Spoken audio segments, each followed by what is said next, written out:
Congressman Jody Hice of Georgia joining us once again. Congressman, great to have you back on the air. It's been a few weeks. Always great to be with you, Scott. Thank you. So I was just looking at the schedule, and I know we've got a lot to talk about on a serious nature, but Georgia, one of the top 5 teams in the AP preseason college football poll, not messing around, starting the season off against Clemson, and that's really going to set the tone for the year. That's going to be the year right there. It's going to be a very critical game. Looking forward to it. Go Dogs. That's going to be perhaps the best game of opening weekend. I forget who Ohio State and Michigan play, but Alabama's got Miami, and I think all the eyes are going to be on Georgia-Clemson. Yes, sir. And we need you to take Clemson out. I'm just saying. All right. Well, listen, you pull on. We'll be tugging on our end. Trust me.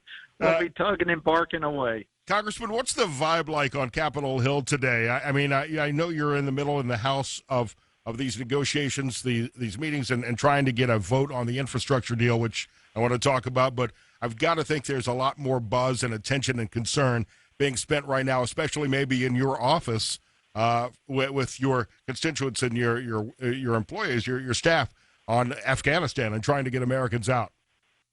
Yeah, there's no question, Scott. That has been our number one focus in our office. And I tell you, our team has just been doing yeoman's work. In fact, just on the way over here, we got 2 more. One was an individual and another small group to the United States. Just in the last couple of hours, we have been working almost 24/7 for days now, and just hats off to our staff. But listen, we are seeing an unprecedented disaster. We've got tens of thousands of people who are about to lose their lives potentially if they don't get out of Afghanistan. With the Taliban taking over, Sharia law taking over, there is zero tolerance to anyone who disagrees with them, and they are already flexing their muscles, threatening. The threats are changing by the hour. And at this point, the threats are pretty severe to the extent they're telling all Afghans don't even bother going to the airport, and anyone else do so with enormous caution. And that's just that's where it is. And the Biden administration is missing in action.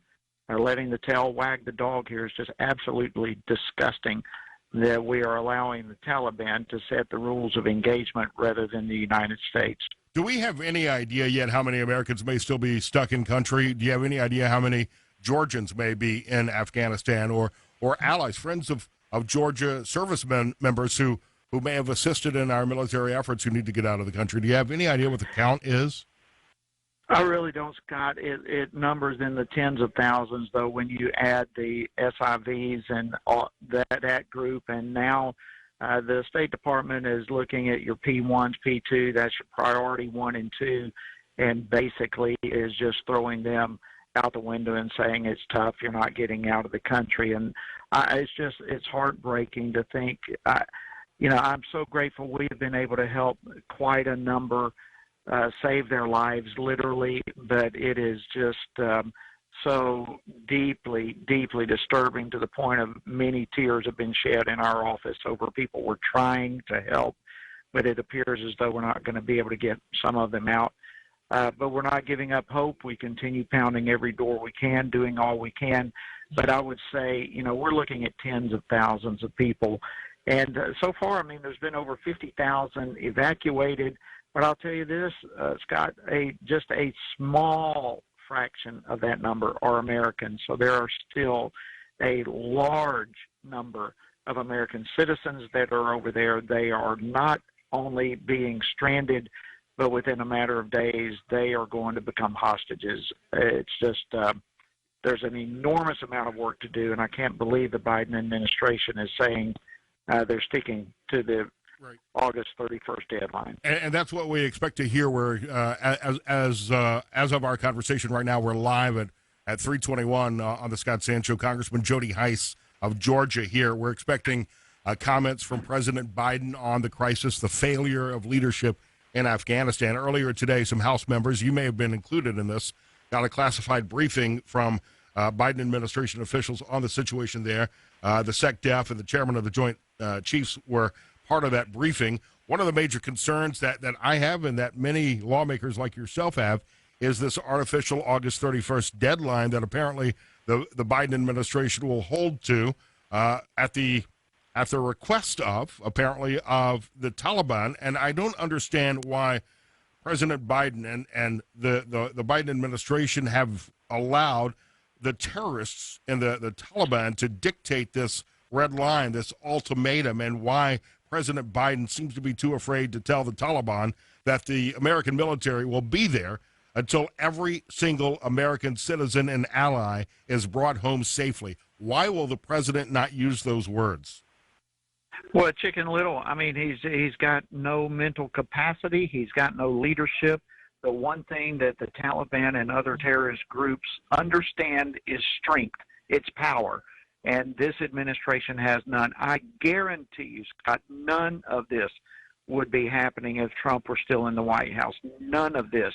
They would understand that if they crossed any line and caused harm to any of our citizens or allies, that the wrath of the U.S. military would rain upon them with great severity, and they would not stand in the way. They know just the opposite is the case now. We have enormously weak and inept leadership, and so they are the ones calling the shots, and it ought to be us calling the shots, not terrorists, and especially when it involves U.S. citizens and our allies.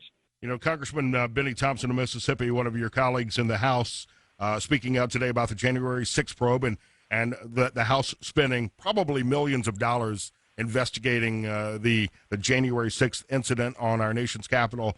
Will we see that sort of investigation from Democrats, from the House, into what led to this coup d'etat in Afghanistan, a failure of our allies, and a breakdown in a base of intelligence operations of the war on terror in that region?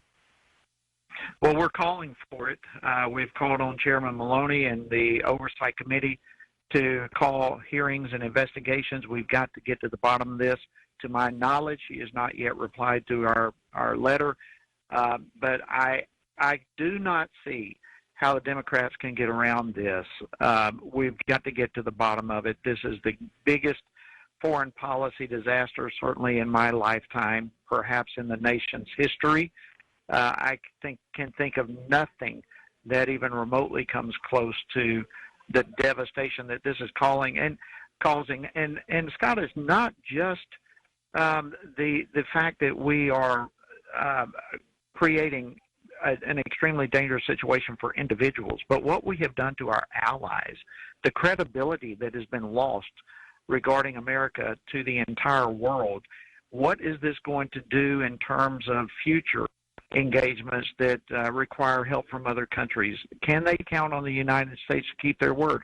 I mean, the ramifications of this will probably be seen for years yet to come. And so this is not just an immediate disaster. The ramifications of this are going to be long running, and not to mention all the equipment that has been left. When we have to deal with the Taliban in the future, which we will now not only be dealing with the Taliban, but we'll be dealing with a terrorist organization using equipment left there by the United States of America. So it's just $85 billion in American military hardware and equipment left behind that they're using, and it will make the challenge of going out to rescue Americans even that much more difficult, because over years, I mean, you would expect that the ammunition would be depleted, that the maintenance on some of these tanks and Humvees may deteriorate. However, right now they're armed to the teeth, and we're going to have to go out into the streets to rescue Americans at some point, or at least I hope that we will, to make sure that Americans are safe. It's unbelievable. And to further complicate things, the head of the CIA in country earlier today, you got to wonder what kind of deal that the head of the CIA may have struck with the Taliban earlier this morning to make sure that Americans are safe. And that's a little suspicious to me. Yeah, it's suspicious to me. What makes us think we can trust them? I mean, they're the ones calling the shots already. And why are we negotiating with the Taliban while at the same time we, with great difficulty, are having our president call Prime Minister of the UK or Canada or Australia or Germany or France or whomever else, and yet he is quick to try to negotiate with a group that we can't even trust? a group that is killing their own people, beheading people, shooting people publicly. Why are we negotiating with these people? We are the ones that ought to be calling the shots at this point.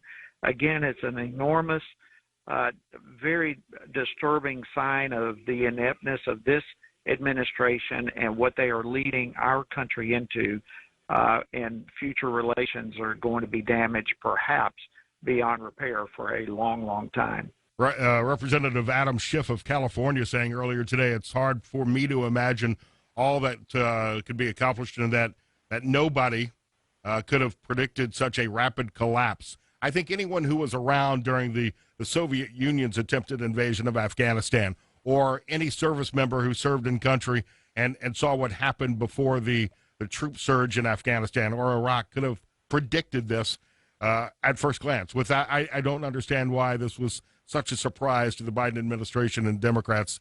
Anybody could have seen this coming. Yeah, absolutely. And just the common sense of it. How do you even consider pulling troops out without first getting your innocent citizens out, your allies, individuals who have no capacity to defend themselves whatsoever? How do you just walk away in the middle of the night, where you're there one day and without even informing our allies, just gone the next day, left equipment, left everything, and you're leaving tens of thousands of U.S. citizens stranded there? How do you do that? And how can you possibly imagine that you can now come back and rescue all those people? I mean, the whole thing has been so ill planned, if there was any plan whatsoever even put into it. It's just, it is totally unthinkable. Requiring more troops to rescue Americans than were in the country already, maintaining stability.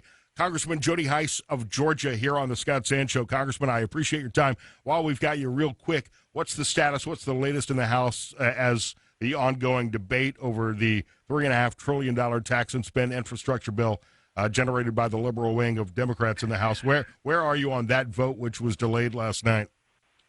Yeah, it looks like the Democrats are going to force it. They're going to hide it in a rule rather than allow us to actually vote on it itself. They're going to hide it in a rule, and it will come back up probably in September for an actual vote. But they're just they're really against regular order. They're creating policy through a rule vote, which a rule is supposed to set the parameters of debate alone for specific legislation. But they're cramming it all into a rule vote, and it's horrible. But we're in process of going through all that even as we speak right now. Basically, they're going to say that $3.5 trillion additional on top of what the Senate put together will be deemed as passed, if I'm not mistaken. That's correct. That's correct. Although we don't even know what it consists of yet, we'll know that in September. So we're going to pass it before even having anything in it. It's fine. We're going to pass the shell. Yeah. It's fine. I mean, what could possibly go wrong? I don't know what you're concerned about. What could go wrong? Used to be, let's pass it to find out what's in it. Now it's let's pass it and then we'll write it later. Unbelievable. $3.5 trillion. It's nuts. Congressman Hice on Twitter. Follow for the latest information from Washington. Great information there. And Congressman, always appreciate your time. Likewise. Thank you so much. Thanks for having